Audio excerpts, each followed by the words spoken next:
start out by addressing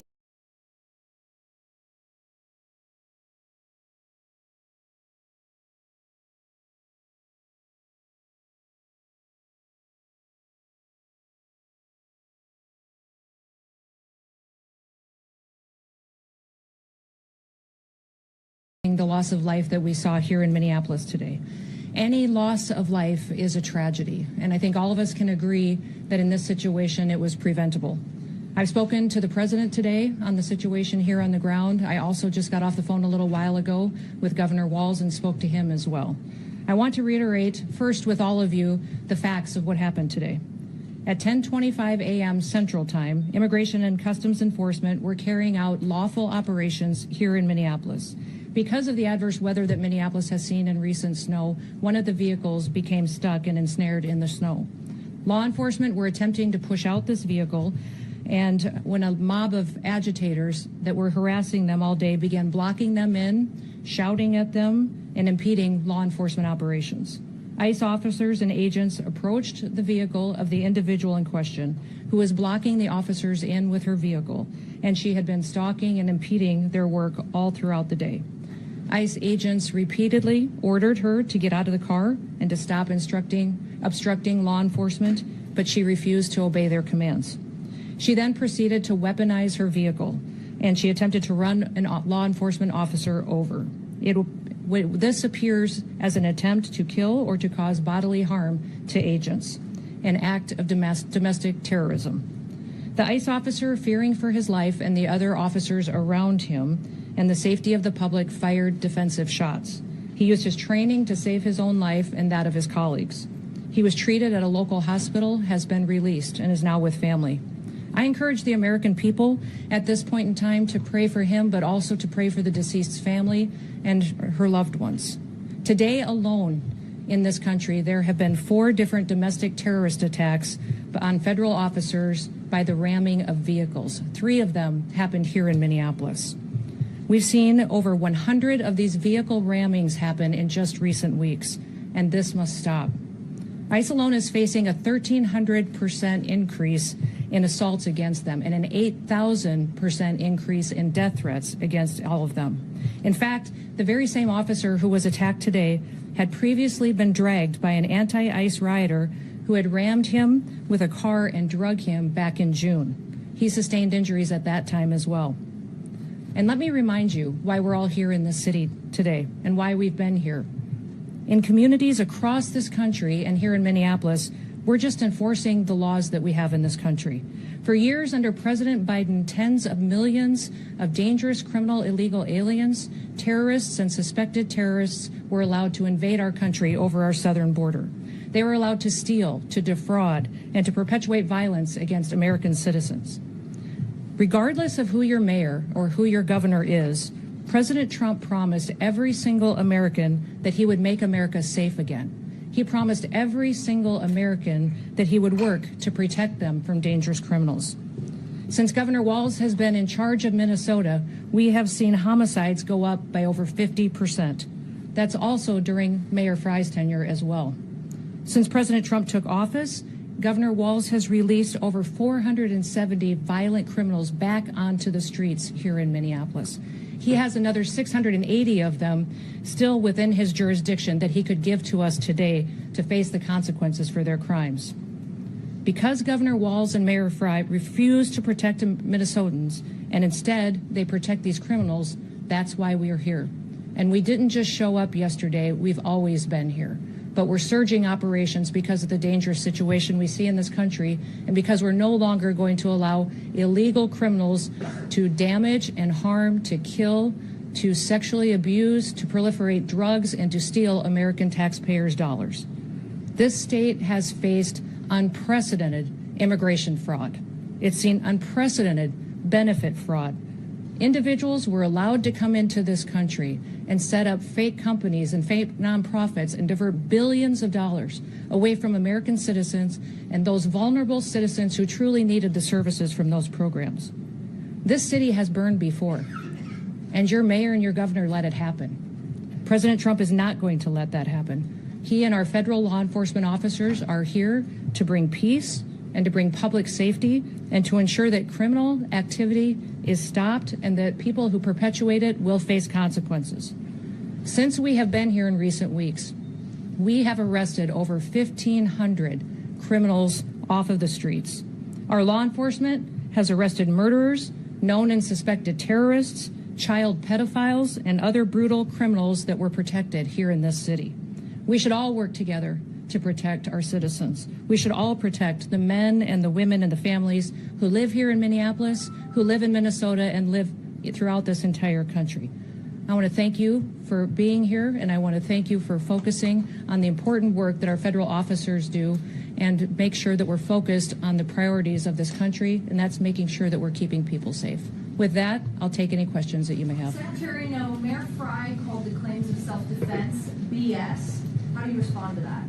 I say that he doesn't know what he's talking about. It's very clear that this individual was harassing and impeding law enforcement operations. Our officer followed his training, did exactly what he's been taught to do in that situation, and took actions to defend himself and defend his fellow law enforcement officers. Secretary, can you expand too on the agent's injuries? The president said that he's lucky to be alive. The officer was hit by the vehicle.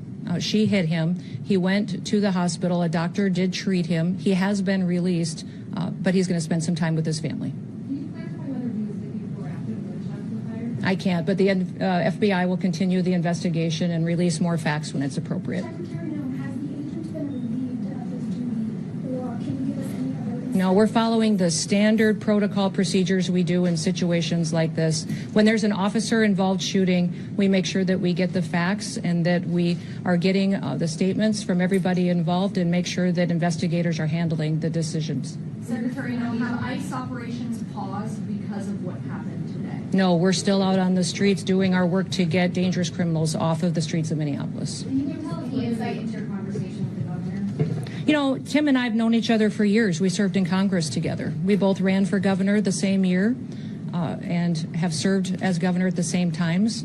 So we were colleagues, and we discussed what happened here today. We have two very different viewpoints of it. I talked specifically about the fact that we have laws. They need to be enforced. He knows that I believe sanctuary policies have protected criminals and placed a priority of them over the citizens that live here, and he knows we'll continue to do our work, and I encouraged him to work with us. We've never had a cooperative arrangement with law enforcement here. Whenever we've done investigations, whenever we've done police work, when we've been doing what we can to bring people to justice for the crimes that they commit, we haven't had the cooperation of the state of Minnesota or the city police here under the mayor's direction. If you talk to any of these federal law enforcement officers, they'll say that when they call for backup in a situation, that it's hit and miss. They were grateful today that the police chief and local law enforcement showed up at the scene and helped secure it to make sure that nobody was harmed and that the FBI could do their work. But I would encourage them to work with us, that we could form a partnership that would make sure that individuals have the opportunity to have a safe Minneapolis. Secretary, no, will body cameras Over here. be released? Stand behind the use of force, and will any of those use of force guidelines be altered or changed in the future? You know, it's clearly established law that a vehicle driven by a person and used to harm someone is a deadly weapon. Deadly force is perfectly lawful when a threat is faced by a weapon. So I do believe that this officer used his training in this situation, and we'll let the FBI continue the investigation to get it resolved. So just to be clear, did the shooting happen before or after the vehicle hit the officer? I know you keep asking that, but that doesn't mean that the FBI is going to give you an answer today. There will be an investigation. We want to make sure that it's factual. What I would ask is that as we go forward from here today, that we all remember that our job is to have peaceful discussions. I'd encourage our local law enforcement and state law enforcement to work with us. We are going to continue to operate here in Minneapolis and in the state of Minnesota to make sure we're going after dangerous criminals. One of the key focuses that we've had here is a focus on individuals who are sexual predators and are involved in child exploitation. When I was just here yesterday, we arrested individuals who were charged with criminal assault and sexual assault and people that exploited children. Why would you want to keep them on your streets? President Trump has promised to go after the worst of the worst, and that's exactly what we're doing in Minneapolis. By not working with us, Governor Walz and Mayor Fry are putting those criminals and prioritizing them over our children and our grandchildren. Governor Walz said that he And that's simply not true. He said that to me on the phone too, so I'll get him the documentation that he needs so that he knows that we would love to coordinate with him. He doesn't give us access to any information on criminals, let us know who he's detained, doesn't honor our detainers, and has individuals and criminals in his jurisdiction that he won't turn over us today too. Yes. You mentioned that the officer involved today was once before raped by a vehicle. Can you explain the difference between that instance and today? Was a firearm discharged then? If not, what was the difference? I won't speak to that case right now, but we can get you the details and the information on that. But the facts of the matter is he's an experienced officer. He's been in situations like this before, and he certainly has been out there and followed his training today.